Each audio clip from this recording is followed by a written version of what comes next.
Witam serdecznie. Czasami nam się zdarzy jakaś impreza i wtedy chcemy zabłysnąć. No i co? Przygotowujemy wtedy tort.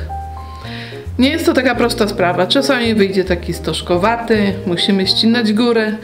Dzisiaj pokażę Wam, jak przygotować biszkopt, aby Wam zawsze wyrósł, nigdy nie opadł i nie był stożkowaty. Zaczynamy od jajek. Nie musimy rozdzielać żółtek od białek, bo i tak będzie się długo miksowało to z cukrem.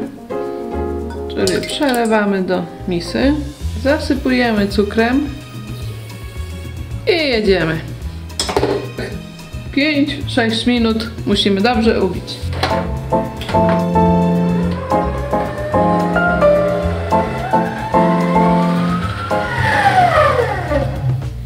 Jak nie jesteśmy pewni, czy cukier już się rozpuścił, możemy sobie w międzyczasie sprawdzić. O, nie wyczuwam żadnych grudek, czyli już jest gotowe. Teraz przesiewamy mąkę i już nie miksujemy, tylko delikatnie wszystko będzie się odbywało za pomocą szpatułki.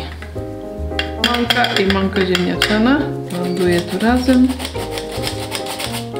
Ładnie nam się na powietrzu leży i mieszamy delikatnie do połączenia składników. Na pewno zauważyliście, że ja tu nie dałam proszku do pieczenia. Nie potrzeba.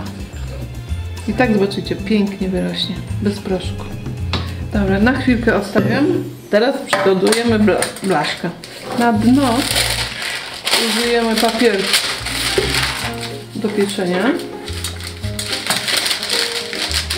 Końcówki można odciąć.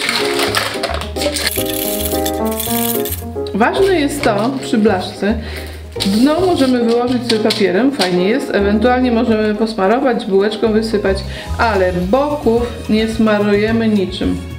Ciasto będzie wtedy ładnie się wspinało po całych bokach do góry równo, bo jak posmarujemy, to ono kawałeczek wejdzie, a później już opada i tylko idzie na taką górkę. Kopiec kreta inaczej. Przelewamy teraz nasze ciasto. Trochę go rozłożyć tak równo. Możemy go tak troszeczkę.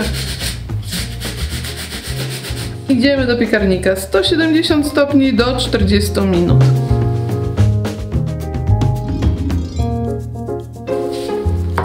I tak oto biszkopcik mamy.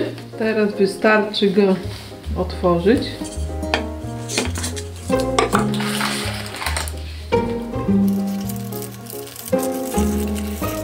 I tak oto mamy gładziutki biszkopt.